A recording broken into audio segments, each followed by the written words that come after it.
Hi viewers, ఇప్పుడు మనం 10th class నుంచి ఎలక్ట్రిసిటీ టాపిక్ చెప్పుకుందాం. ఈ చాప్టర్ మనకు చాలా ఇంపార్టెంట్ కూడాను.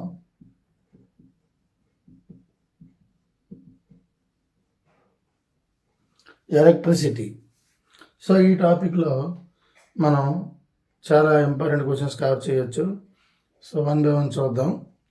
First of all, electricity means study of charges, either plus or minus two charges. Study of charge is called as electricity. So ఇక్కడ electricity maximum 3 branches మనకు కనిపిస్తాయి. Important branches అలాగైతే చాలా ఉన్నాయి.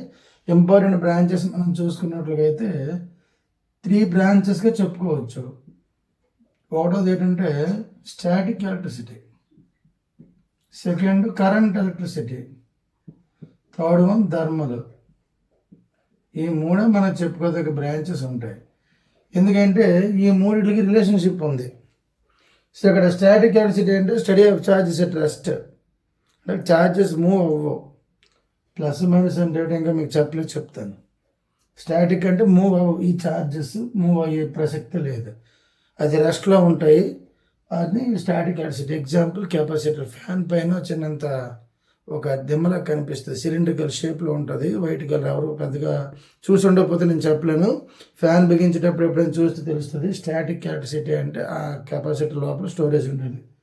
నెక్స్ట్ కరెంట్ అంటే మనం ఇప్పుడు ఇంట్లో ఉన్నదంతా కరెంట్ ఎలక్ట్రిసిటీ. ఎలాగంటే లైట్ వేసి తిరుగుతుంది, స్విచ్ వేస్తే లైట్ తిరుగుతుంది కదా, ఫ్యాన్ తిరుగుతుంది, ఆన్ చేస్తే ఇలాంటివన్నీ కరెంట్ ఎలక్ట్రిసిటీ. అలాగే ఫ్రిడ్జ్ ఆన్లో ఉంటుంది, టీవీ ఆన్లో ఉంటుంది, ఆఫ్ చేస్తే ఆగిపోతుంటుంది, కరెంట్ ఎలక్ట్రిసిటీ. థర్మల్ అలా కాదు, ఇది కెలోరీమీటర్కి సంబంధించి వస్తుంది. మీకు 10th క్లాస్కి అయితే ఇది అవసరం లేదు. మ్యాక్సిమం స్టాటిక్ కూడా మీకు లేదు, ఎందుకంటే కెపాసిటర్లో ఎనర్జీ ఎంత స్టోర్ ఉందో దానికి ఈక్వేషన్ కావాలి, అవి లేవు.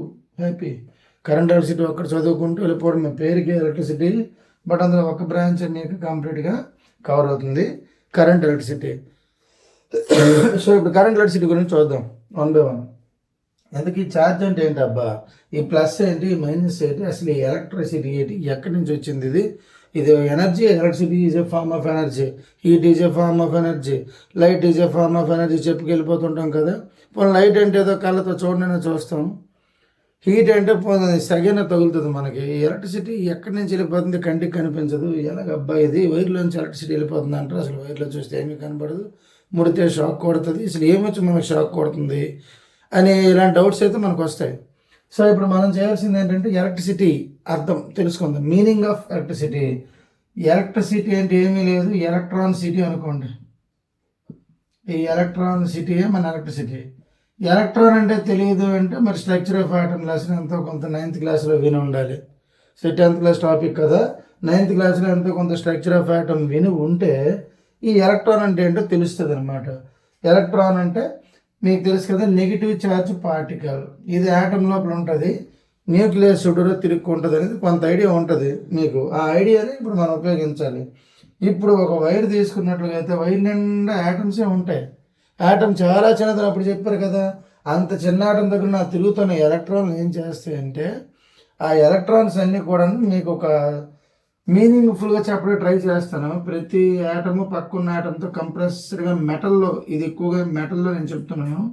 ఏ మెటల్స్ తీసుకున్నా ఆటమ్స్ అనే దగ్గర అడిసిపోతాయి.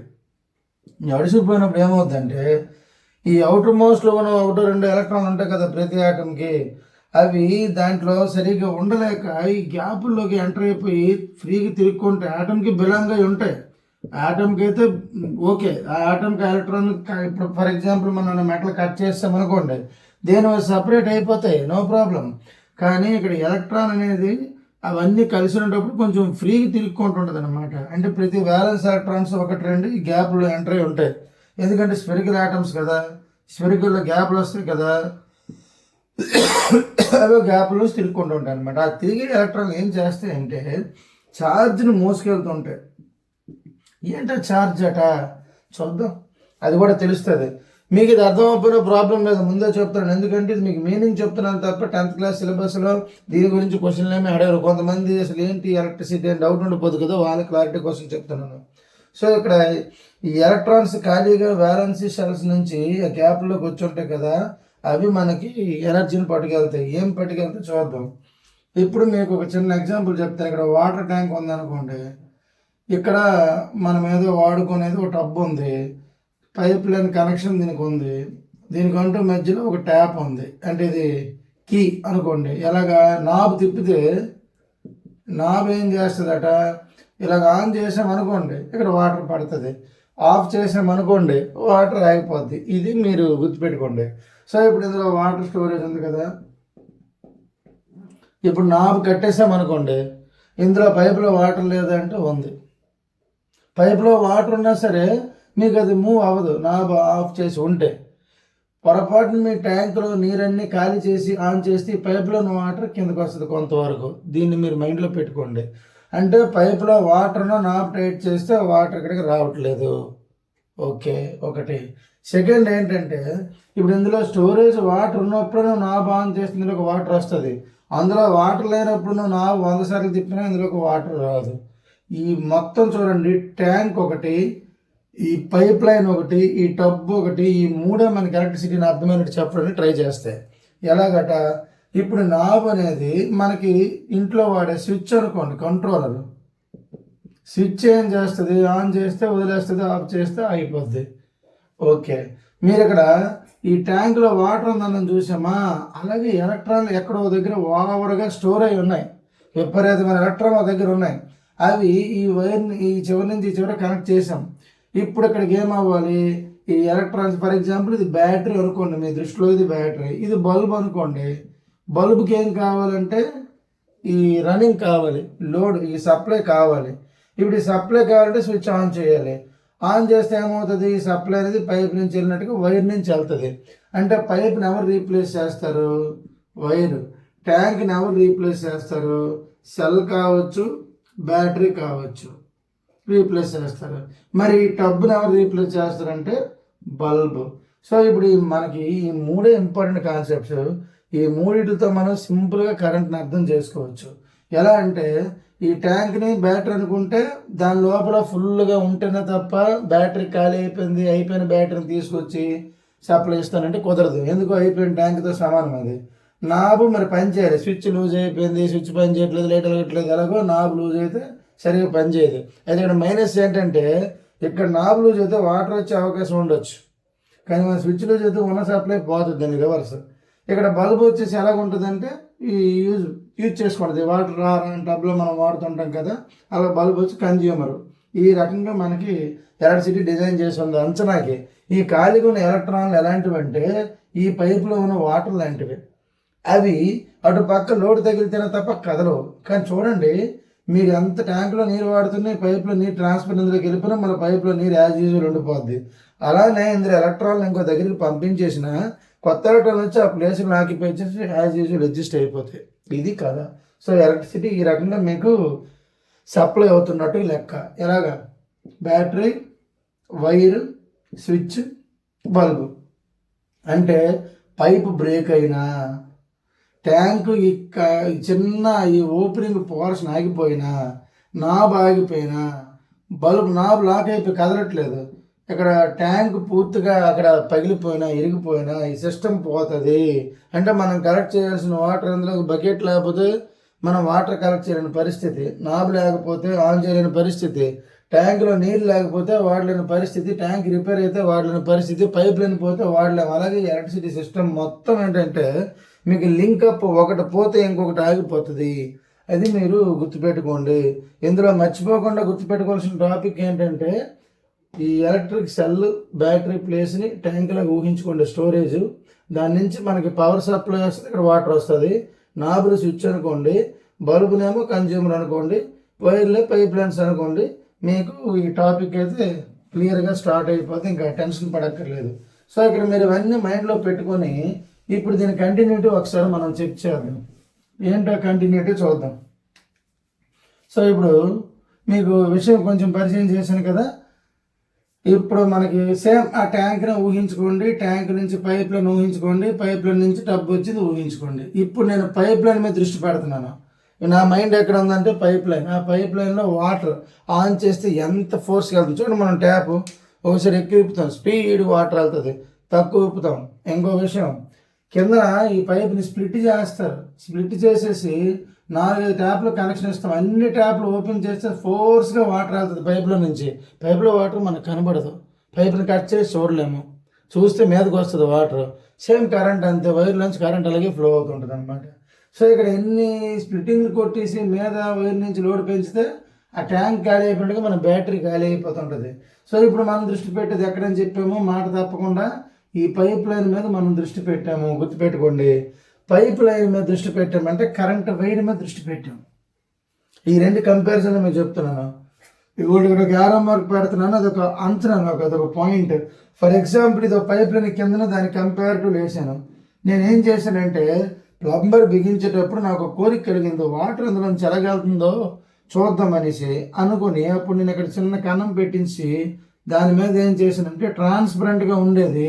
ఇప్పుడు ఏదో ఒక ప్లాస్టిక్ చూడండి, ఇప్పుడు మనకి డస్టర్ కవర్ ఉంది చూడండి, ట్రాన్స్పరెంట్గా ఉంటుంది కవరు, ఇది కనిపిస్తుంది అవతల నుంచి అవతలకి. ఇలాంటిది ఏదో ఒకటి తీసుకుని ఏం చేసామంటే మనం దీనికి పైన క్యాప్లో పెట్టేసి గమ్మింగ్తో జాగ్రత్త చేయించిన వాటర్ వెళ్తున్నప్పుడు ఫోర్స్ కనపడుతుంటుంది అనమాట, అందులో ఎలాగ వెళ్తాని నా ఉద్దేశం. అయితే వాటర్ కాబట్టి అలా చేయగలిగిన కరెంట్కి అలా చేయలేము. అప్పుడు ఏం చేస్తామంటే వాటర్ని అబ్జర్వ్ చేసి ఒక పాయింట్ని ఇక్కడ ఊహించుకోండి, ఆ పాయింట్ని క్రాస్ చేసేసి వెళ్తున్న కరెంట్ని ఇప్పుడు మనం క్యాలిక్యులేట్ చేయాలి. ఇక్కడ ఒక విషయం, ట్యాంకులో వాటర్ ఎంత ఉందా, తర్వాత టబ్బులో ఎంత కలెక్ట్ చేస్తాం అనేది కాదు, ఏ రేంజ్లో వెళ్తుంది అనేది మాత్రమే ఇక్కడ చూస్తాం. ఎందుకంటే మనం ఇక్కడ అబ్జర్వేషన్కి వచ్చామంటే ట్యాంక్ దగ్గర లేము, అలాగే బకెట్ దగ్గర లేము అనుకోండి, మధ్యలో ఎక్కడో పైప్ దగ్గర కూర్చున్నాం. అలాగే వైర్ దగ్గర అబ్జర్వ్ చేస్తున్నప్పుడు మనం అబ్జర్వ్ చేయగలిగేది కరెంట్. మైండ్లో పెట్టుకోండి, కరెంట్ని వైర్లో మీరు అబ్జర్వ్ చేస్తారు ఇప్పుడు. సో ఒక పాయింట్ని దాటి ఏ రేంజ్లో కరెంట్ వెళ్తుంది. ఇప్పుడు ఈ ఎలక్ట్రాన్స్ వెళ్తాయని చెప్పాను కదా, ఈ వెళ్ళే ఎలక్ట్రాన్స్ ఏమనుకుంటామంటే క్యూ అనుకుందాం. క్యూ అనే ఛార్జ్, ఇప్పుడు large collection of electrons charge అవుతుంది. ఆ ఛార్జ్ అనేది ఒక దగ్గర నుంచి ఇంకో దగ్గరికి వెళ్తుంటప్పుడు క్రాస్ సెక్షన్ దాటిపోతుంటుంది చూసారా. క్రాస్ సెక్షన్ అంటే మనం పెట్టుకునే చిన్న హద్దు. యాక్చువల్గా క్రాస్ సెక్షన్ మీనింగ్ ఏంటంటే ఒక వైర్ని కట్ చేస్తే ఇలా సర్క్యులర్గా ఏదో ఒకటి మధ్యలో మనకు కటింగ్ కనిపిస్తుంది, ఇమాజినరీ కటింగ్. నిజంగా కట్ చేస్తే వైర్ నుంచి కరెంట్ వెళ్తుంది కదా, ఒక ఇమాజినరీ ఇలాగ ఒక వైర్ని కట్ చేసామని ఊహించుకుంటే ఈ క్రాస్ సెక్షన్ నుంచి ఎంత దాటి వెళ్తుంది. అబ్జర్వేషన్ కింద ఇప్పుడు ఇది ఓపెన్ చేసామంటే వాటర్ వచ్చినట్లు చేయలేదు, కప్పు పెట్టేసాం, బట్ అబ్జర్వేషన్. అలాగనే మనం ఒక పాయింట్ ఇమాజిన్ చేసుకుని అబ్జర్వ్ చేస్తుంటాం. ఇప్పుడు దీన్ని దాటి ఎంత కరెంటు వెళ్తుంది అనేది చూస్తే అప్పుడు ఆ కరెంట్కి ఐ అని పేరు పెడదాం. I is equal to Q/T అంటే రేట్ ఆఫ్ ఛార్జే కరెంట్. అదే దాని definition, rate of flowing charge is called as current. కాకపోతే మంచి అఫీషియల్గా ఉండాలి, డెఫినేషన్ కొంచెం ఇంటర్మీడియట్ లెవెల్లో బాగుండాలంటే మాత్రం net charge passes through the cross section. చూడండి, వెళ్ళే ఛార్జ్ని మనం నెట్ అంటాం, నెట్ ఛార్జ్. ఎందుకు ఆ పదం వాడతాం? Net charge passes through the cross section of a conductor is known as electric current. So ఇక్కడ ఎలక్ట్రిక్ కరెంట్ అనేసరికి మీకు ఒక క్రాస్ సెక్షన్ ఇవ్వండి, నెట్ ఛార్జ్ ఎంత అమౌంట్ ఛార్జ్ పాస్ అయ్యింది, దేని నుంచి పాస్ అయింది, మనం పెట్టుకునే చిన్న క్రాస్ సెక్షన్ నుంచి పాస్ అయింది. ఆ కండక్టర్ ఆ క్రాస్ సెక్షన్ ఎక్కడ తీసుకున్నావు, ఎలక్ట్రిక్ కండక్టర్ వైర్కి తీసుకున్నావు. ఈజ్ నోన్ యాజ్, అది మన కరెంట్. ఇంకేముందట అక్కడ అంటే ఒక క్రాస్ సెక్షన్ దాటి ఎంత ఛార్జ్ పాస్ అయ్యింది, ఆ ఛార్జ్ని మనం ఇప్పుడు ఏమని చెప్తామంటే కరెంట్ అంటాం. సింపుల్గా rate of charge is called as current through a conductor. Rate of charge, rate of net charge through the conductor with respect of a cross section is current. అలాగనే చెప్పుకోవచ్చు. ఇంకా కావాలంటే the ratio between charge and time is called as current. అంత easy, మరి ఇంకా అంతకంటే దొరకదు. The ratio, ఇది బై అన్నప్పుడు ratio, the ratio between charge and current, charge and time is called as current అయిపోయింది. సో ఇది current, I equal to Q/T.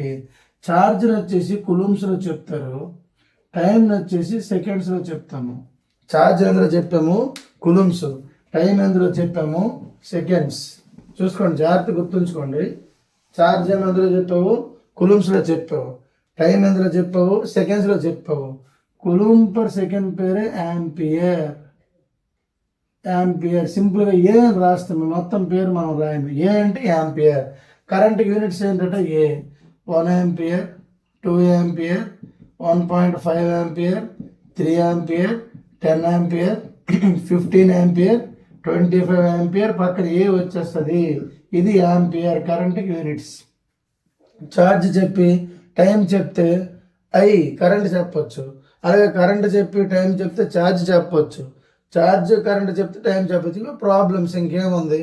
For example చెప్పాను అనుకోండి, 5 ampere current passes through the circuit for 10 seconds. 5 ampere current passes through the circuit for 10 seconds. Then calculate the charge. ఏమీ లేదు, దీన్నేమో I అంటారు current కాబట్టి. Time tea అంటావు, formula వేస్తావు, I = Q/T. ఇప్పుడు నీకు క్వశ్చన్ మార్క్ ఎవరట, ఇందులో తెలియదు క్యూ. ఈ టీని పంపించు, I × T = Q. మల్టిప్లై చేయండి. I ఏమో 5, T ఏమో 10, 5 10s 50. ఈ 50 కులూమ్స్ అని రాయాలి. ఛార్జ్ గురించి రాసేటప్పుడు ఛార్జ్ యూనిట్స్ రాయాలి, కులూమ్స్. COL అని రాస్తే సరిపోద్ది. ఓకే, C అని రాయకూడదు, కెపాసిటెన్స్కి అదే యూనిట్స్ ఉంటాయి కాబట్టి COL అని రాస్తారు. సో ఇది కరెంట్ క్యాలిక్యులేట్ చేయడము. తర్వాత కరెంట్ గురించి డెఫినేషన్. దీన్ని అసలు జాగ్రత్తగా మీరు అబ్జర్వ్ చేయండి. నెక్స్ట్ ఒక టాపిక్లోకి వెళ్ళిపోతున్నాం. కావాలంటే ఒకసారి పాజ్లో పెట్టి చూసుకోండి. ఓకే కదా, చూసారు. మీరు ఇప్పుడు ఏంటంటే ఎలక్ట్రిక్ పొటెన్షియల్ గురించి చూద్దాం. ఏంటో ఎలక్ట్రిక్ పొటెన్షియల్ అసలు ఇవ్వండి.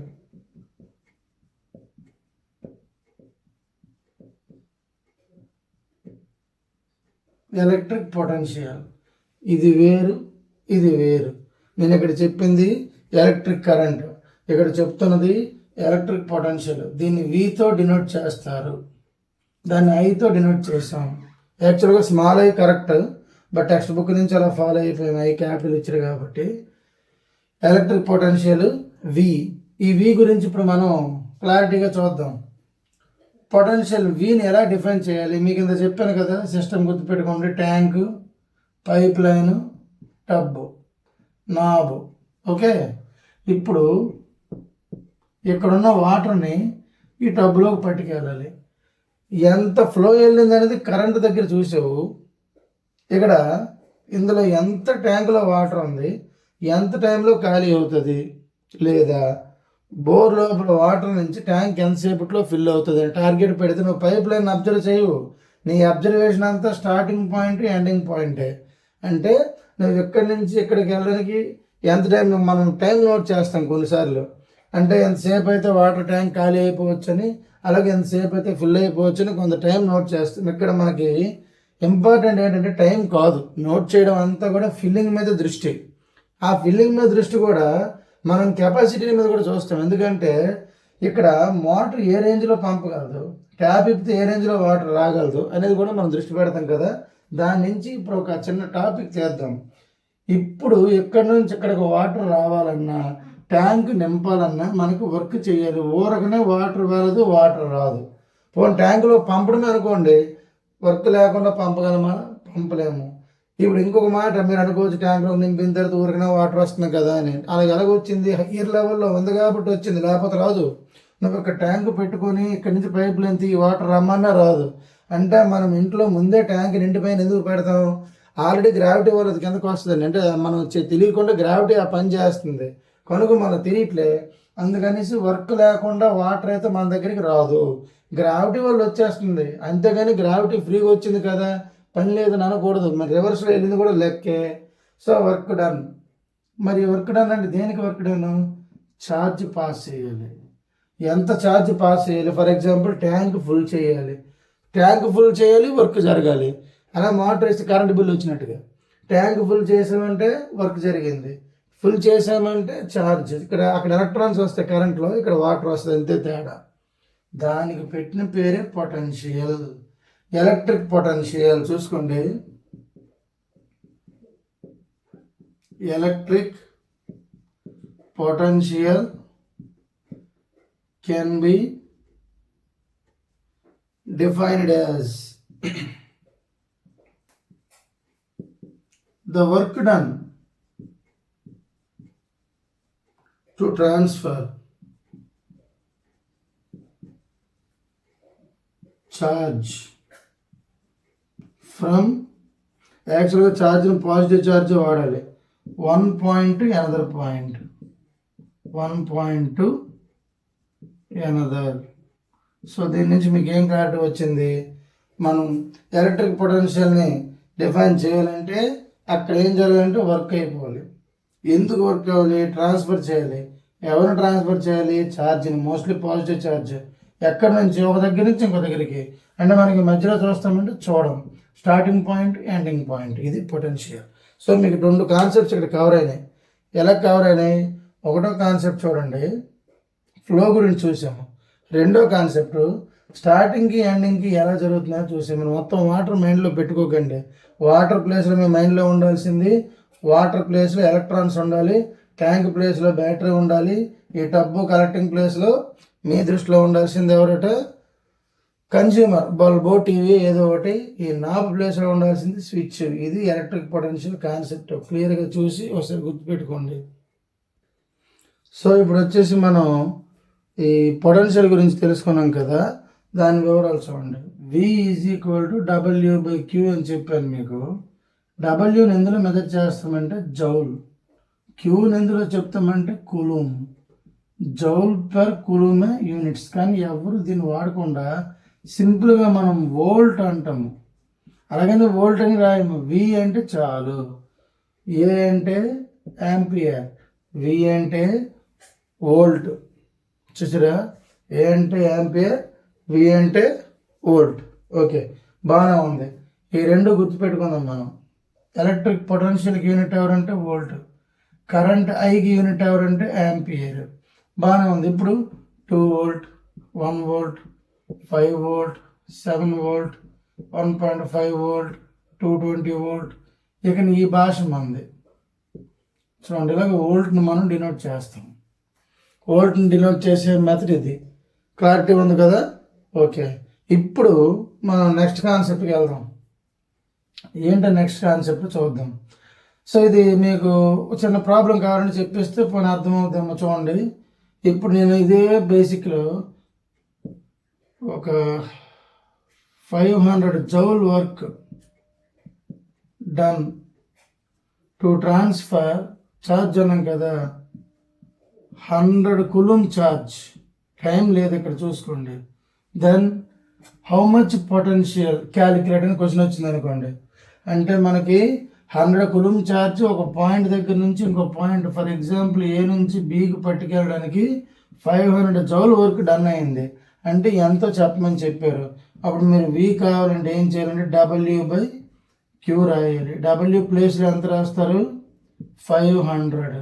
Q ప్లేస్లో ఎంత రాస్తారు? ఛార్జ్ 100. ఏమవుద్ది? జీరోలు క్యాన్సిల్ అవుతాయి. 5 voltలు చెప్పాలి, అంతే. 5 volt. ఒక 100 కూలుంబులు ఛార్జ్ ఖర్చు అయింది, 500 జౌలు పట్టుకెళ్ళిందంటే, అంటే 500 జౌలు పని చేసి 100 కూలుంబ్ ఛార్జ్ని మోసుకెళ్ళగలిగిందంటే 5 volt. ఇది ఎలక్ట్రిక్ పొటెన్షియల్ అంటే మీకు క్లారిటీ రావాలి. ఓకే, ఇప్పుడు ఎలక్ట్రిక్ పొటెన్షియల్ అంటే క్లారిటీ వచ్చింది అనుకోండి. ఓకే, నో ప్రాబ్లం, అంత బాగానే ఉంది. ఇక నెక్స్ట్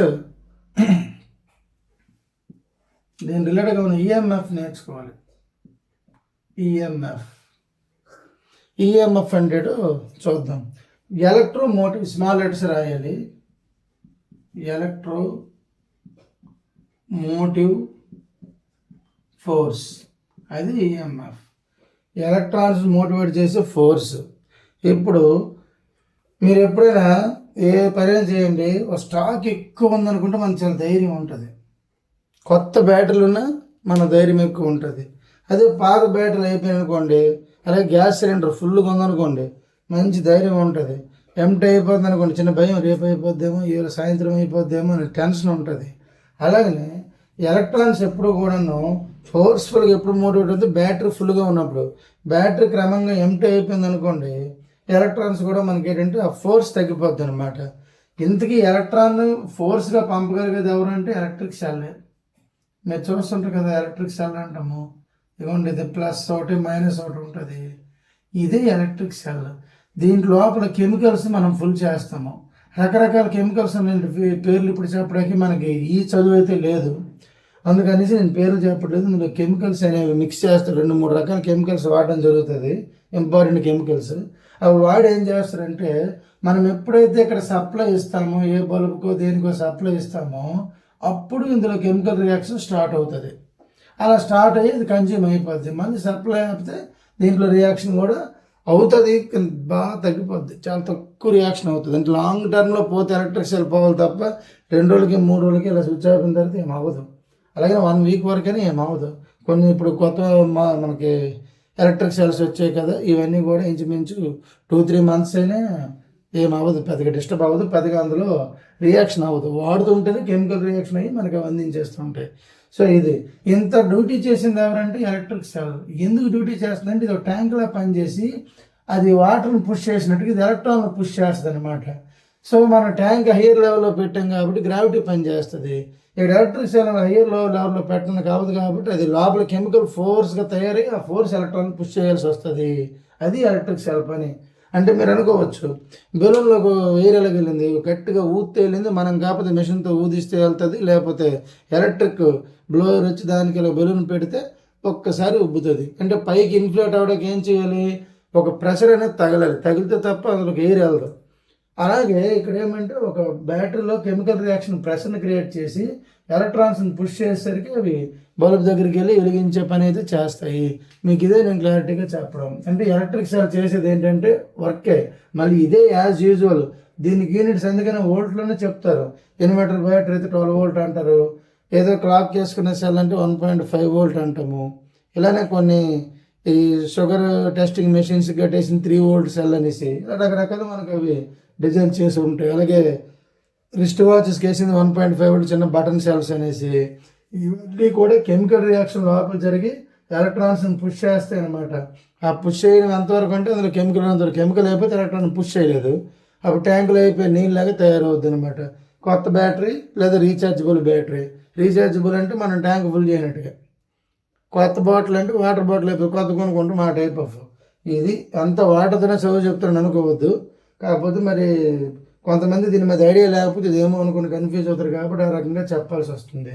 ఇది మనకి ఈఎంఎఫ్ గుర్తుపెట్టుకుంటే నెక్స్ట్ దీని నుంచి వచ్చిన కాన్సెప్ట్లోకి వెళ్తాను, రెడీగా ఉండండి. ఇది కొద్దిగా క్లియర్ చేస్తాను, అసలు అబ్జర్వ్ చేసుకోండి. ఓకే, ఇప్పుడు ఏంటంటే మీకు కొత్త ఒక చిన్న టాపిక్ రెసిస్టెన్స్ పరిచయం చేస్తాను. రెసిస్టెన్స్, ఎలక్ట్రిక్ రెసిస్టెన్స్ అంటారు, అన్నీ ఎలక్ట్రికే. కరెంట్ అంటాము ఎలక్ట్రిక్ కరెంట్, పొటెన్షియల్ అంటాము ఎలక్ట్రిక్ పొటెన్షియల్. అలాగే రెసిస్టెన్స్. పొటెన్షియల్ కొంతమంది పొటెన్షియల్ డిఫరెన్స్ అంటారు, అంటే ఇప్పుడు ఈ 2 పాయింట్స్ మధ్య డిఫరెన్స్ ఎంత, హయ్యర్ పాయింట్కి లోవర్ పాయింట్కి డిఫరెన్స్ ఎంత అని చెప్పి పొటెన్షియల్ అంటారు. రెసిస్టెన్స్ అంటే ఏమీ లేదు, సేమ్ మళ్ళీ ట్యాంక్ సిస్టమే. ఇలా వాటర్, ఇది గుర్తుపెట్టుకుని నాబు. ఇందులో ఏదైనా పైపులో అడ్డు పడిపోతే వాటర్ స్లో అయిపోతుంది, నాచు పెట్టేసిన పైపులు కూడా స్లో అయిపోతాయి, అడ్డు పడిపోతుంది. ఆ అడ్డుని రెసిస్టెన్స్ అంటాం ఇక్కడ. అంటే abstraction of free motion of electrons. Abstraction of free flow of electrons through a conductor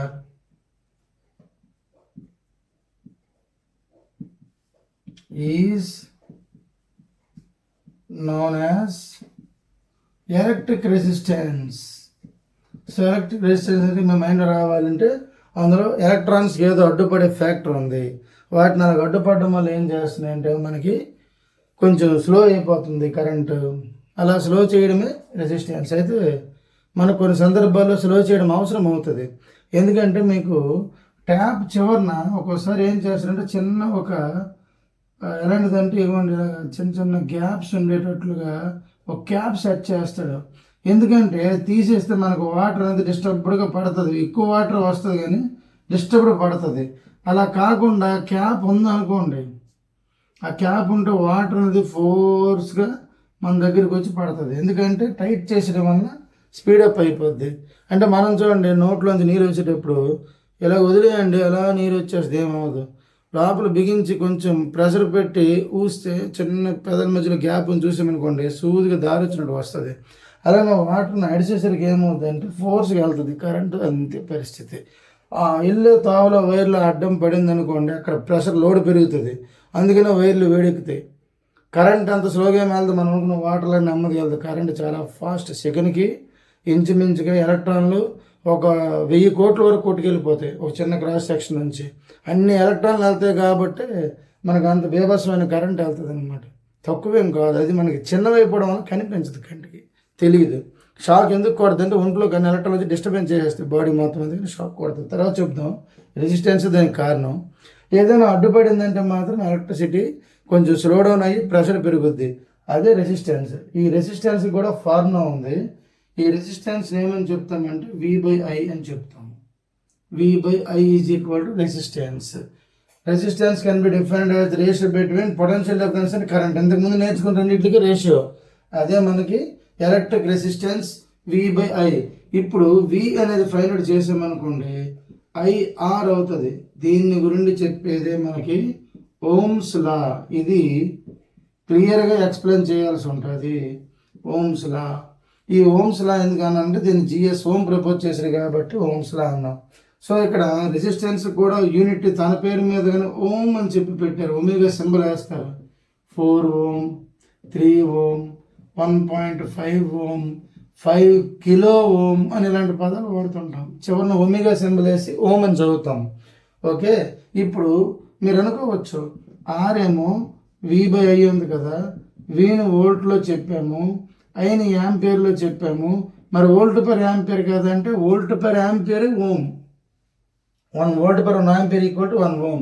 ఎందుకు మీరు ఓం అంటే ఏమనుకుంటే వోల్ట్, 1 వోల్ట్ బై 1 యాంపియర్ ఉంటే ఓం. అయితే ఎవరు అడిగారట 10 వోల్ట్ బై 10 యాంపియర్ ఓం అంటే సేమ్ క్యాన్సిల్ 1 వస్తే మాత్రం ఓమే. సో ఇది ఓం గురించి మీకు పరిచయం చేశాను. ఈవేళ మనం చెప్పుకున్న concepts 3: AVR, ampere, volt, resistance. ఈ 3 కాన్సెప్ట్స్ మీకు నేను క్లియర్గా ఎక్కించాను. యాంపియర్ అంటే కరెంట్ గురించి I గురించి చెప్పాను. వోల్ట్ అనేది చెప్పినప్పుడు పొటెన్షియల్ V గురించి చెప్పాను. ఈ రెసిస్టెన్స్ ఓం గురించి మీకు ఓం యూనిట్స్ చెప్పాను. సో ఈ కాన్సెప్ట్ అయితే మీకు ఇవాళ కంప్లీట్ అయిపోయింది. ఇందులో EMF కూడా యాడ్ ఆన్ అయిపోయింది. వోల్ట్ గురించి చెప్పేటప్పుడు EMF, ఎలక్ట్రోమోటివ్ ఫోర్స్. ఇప్పుడు మీకు నెక్స్ట్ వీడియోకి వచ్చేసి నేను ఓమ్స్ లా స్పెషల్గా ohmic conductor, non ohmic conductor చెప్తాను. ప్రస్తుతానికి ఇది అర్థం కాకపోతే ఈ టాపిక్ 1-2 సార్లు రిపీట్ చేసి ఓమ్స్ లాలోకి ఎంటర్ కండి. ఎందుకంటే ఇది డౌట్తో ఇందులోకి రాకూడదు. కరెంట్ ఏంటి అన్ని క్లారిటీగా తెలిస్తే ఇందులోకి వస్తేనే బాగుంటుంది. ఓకే.